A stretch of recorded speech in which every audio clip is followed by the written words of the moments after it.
اعتراض ان کا یہ ہے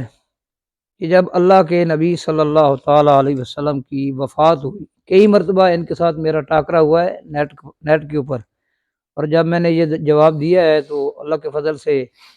اللہ تعالیٰ نے ان کی زبانوں کو گنگ کیا ہے۔ یہ اعتراض یہ ہے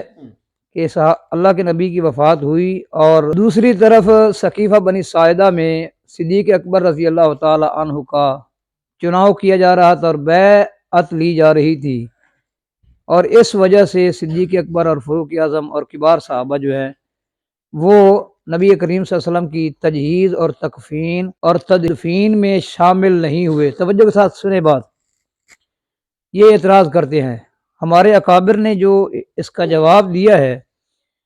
وہ جواب علمی طور پر بڑا مضبوط جواب ہے، لیکن اس جواب کے ساتھ ان کی جو کینچی کی طرح چلتی زبانیں ہیں وہ بند نہیں ہوتی۔ مثال کے طور پر انہوں نے جواب یہ دیا ہے کہ خلافت کا جو مسئلہ تھا، نظام حکومت کا جو مسئلہ تھا، یہ بہت ضروری تھا، اس لیے انہوں نے مقصد ہے ادھر ایک دم بحث چھڑ گئی تو انہوں نے پہلے اس مسئلے کو جو ہے نا وہ سر انجام دینے کو ترجیح دی۔ لیکن بات یہ ہے کہ یہ ہمارے جو جوابات ہیں، مثال کے طور پر یہ اعتراض کیا ابن مطہر حلی نے اپنی کتاب منہاج الکرامہ میں، اور اس کا جواب امام ابن تیمیہ رحمۃ اللہ علیہ نے منہاج السنہ کے اندر دیا، اور بہت سارے حافظ ابن حجر رحمۃ اللہ علیہ، بہت سارے کبار سلف و خلف نے یہ جواب دیا کہ تدفین اور تکفین سے زیادہ اہم مسئلہ نظام حکومت کا تھا، مقصد ہے کہ اس وقت معاملات کو سنبھالنے کا تھا۔ لیکن جو گم کر دینے والا جو جواب ہے وہ یہ ہے کہ اللہ کے نبی صلی اللہ علیہ وسلم کی وفات کب ہوئی ہے؟ سوموار کو، اور تدفین کب ہوئی ہے؟ جمعرات کو، سمجھ آئی؟ ابو بکر صدیق رضی اللہ تعالیٰ عنہ کی پہلی جو بیعت ہوئی ہے وہ سوموار کو ہوئی ہے، اسی وقت اللہ کے نبی کی وفات کے تھوڑی دیر بعد، اور دوسری بیعت عام ہوئی ہے بدھ والے دن، سمجھ آئیے؟ بدھ والے دن بیعت عام ہوئی ہے، جس میں ابو بکر صدیق نے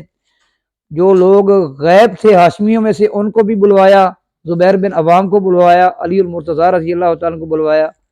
ان کو بھی بلوایا، اور پھر انہوں نے خطبہ دیتے ہوئے یہ کہا یہ پڑی ہے خلافت، جس کو دینی ہے مرضی دے دو، میں اپنے آپ کو اس مقصد قابل نہیں سمجھتا، میں کمزور آدمی ہوں۔ مقصد عاجزی کا انہوں نے جو ہے نا وہ مقصد اظہار کیا، یہ پڑی ہے خلافت جس کو مرضی دے دو۔ تو سب نے بیک زبان ہو کر کہا کہ اللہ کے نبی صلی اللہ علیہ وسلم نے آپ کو مصلی امامت پر کھڑا کیا، آپ کے ہوتے ہوئے کوئی آپ سے بڑھ کر خلافت کا مستحق نہیں ہے، اس لیے ہم آپ کی خلافت پر ہم متفق ہیں۔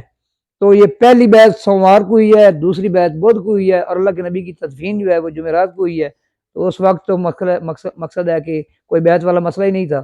کہ غیب جو ہے نا وہ سمجھا جائے کہ وہ غیب تھے۔ تدفین سے تکفین سے تجہیز سے، تدفین اور تکفین اور تجہیز کا جو انہوں نے سپورٹ کیا ہے نا علی المرتضیٰ، مقصد عبداللہ بن عباس حضرت عباس رضی اللہ تعالیٰ عنہ اور ہاشمیوں کا جو انتخاب کیا ہے وہ اس لیے کیا ہے کہ وہ آپ کے قرابت دار ہیں، اس وجہ سے اس خدمت کی وجہ سے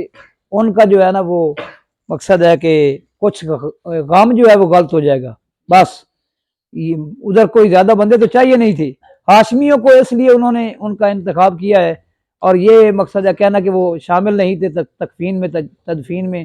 تجہیز میں، یہ پراپوگنڈا ہے، جھوٹ ہے صحابہ کرام پر اور صدیق اکبر رضی اللہ تعالیٰ عنہ کی ذات پر،